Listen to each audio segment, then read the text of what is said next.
Қайырлы күн, құрметті біздің өнер сүйер қауым. Қазақ халқының ежелден келе жатқан асыл мұрасы қол өнер бұйымдары. Біздің бүгінгі сабағымыз да сол қол өнерге арналады. Қазақ халқының сәндік қол өнер бұйымдары деп аталады. 2019 жылы біз рухани жаңғыру бағдарламасы аясында Қарағанды облысына қарасты 5 аудан ауылды аралаған болатынбыз. Сол кезде біз музей қорын 27 затпен толықтырдық. Оның ішінде міне сіздердің алдарыңызда тұрған Шет ауданы Талды ауылының тұрғыны Күпән апамыздың қолынан шыққан мынадай тамаша сырмағы. Одан кейін Қарқаралы жеріне барып, сол өңірдің тамаша ағаш шебері Жүндібаев Жасұлан Қапиятұлының мынадай тамаша қымыз құятын тостағандарын да музей қорына алған едік. Бұл тостаған өздеріңіз көріп тұрғандай мінекей үлкен шарасы бар, 6 кішкентай тостағаны бар, одан кейін мынадай тамаша ожауы бар.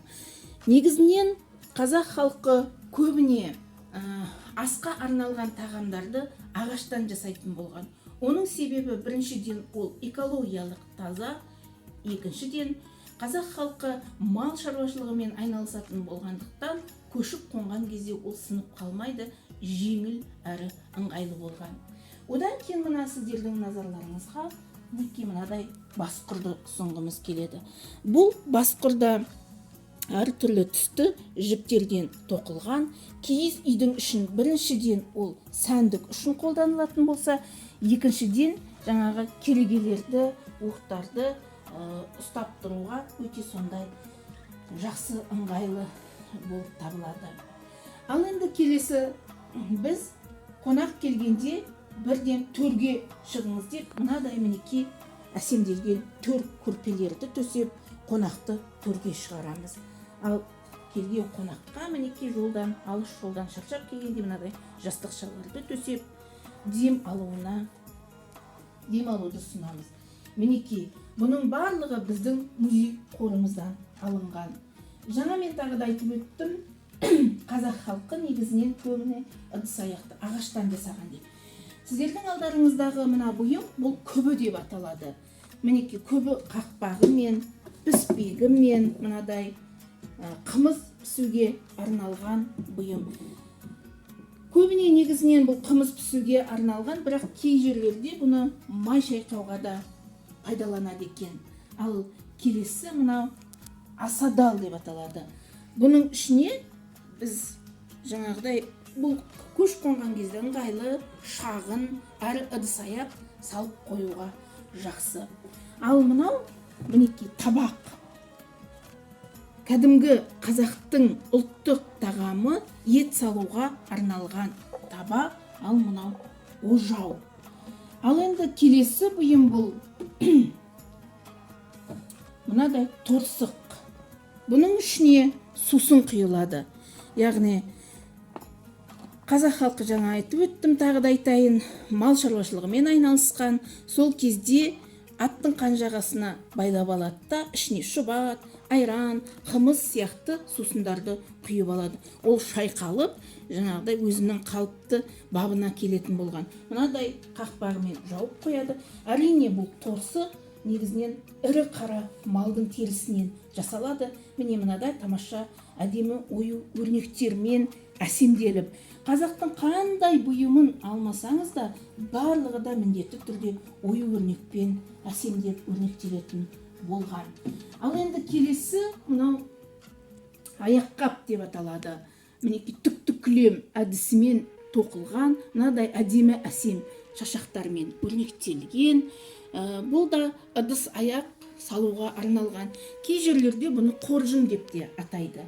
Ал енді келесі бұл да ағаштан жасалған бұйым, келі мен келсап.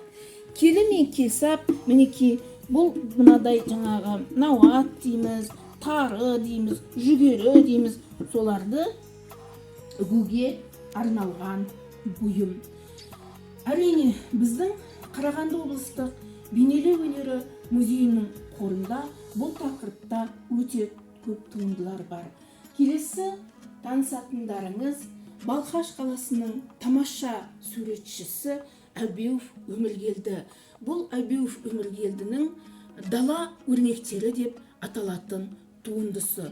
Бұнда біз көріп тұрғанымыздай түйе жануарының бейнесі арқылы өрнектермен айшықталып жасалған өте тамаша гобелен туындысын көруге болады.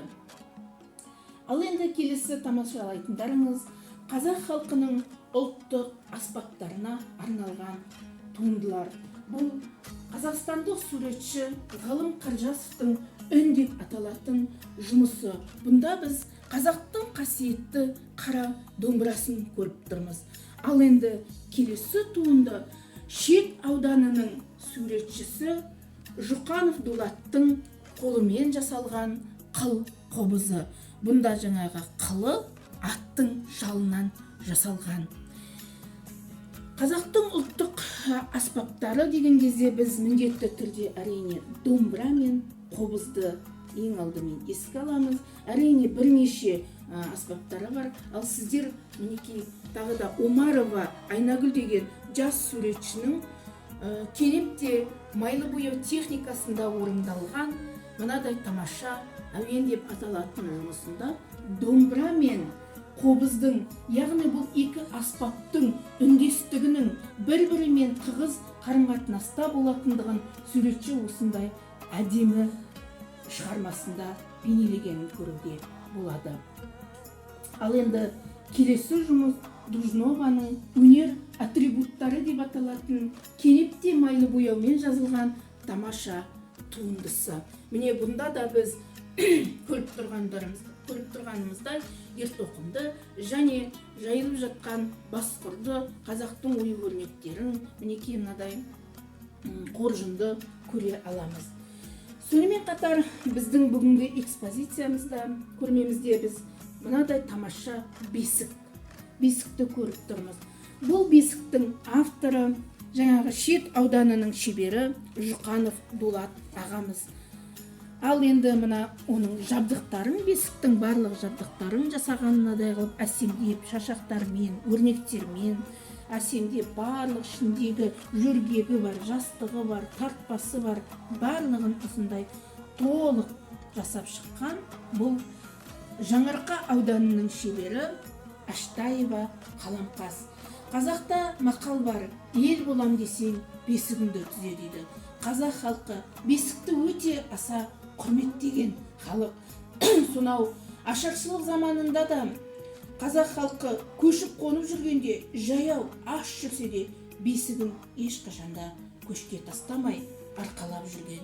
Яғни біз бесікті өте қатты қастерлеп құрметтеуіміз керек. Ал енді сіздердің назарларыңызға ұсынатын келесі туынды бұл Исатаев Ерғазының жұмысы Ер тоқым. Бұнда біз өзіміз көріп тұрғандай мына үзеңгінісін қараңыздаршы, қандай әсем оюлармен өрнектеген. Біз тағы да мына жерде мінекей тартпасының өзі, сонымен қатар міне әртүрлі металдармен ер тоқымдарды да қазақ халқы сондай әсемдеп, әдемілеп, әртүрлі металдармен өрнектейтін болған.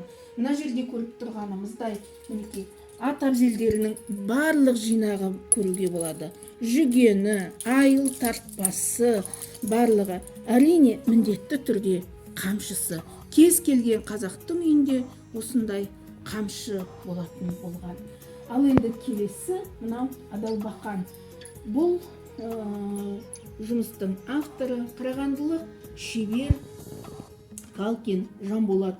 Бұнда да ағаштан сондай әсемдеп, ілгектерінің өзі қандай әдемі етіп жасалғанын, сондай шеберлікпен, ыждағаттылықпен.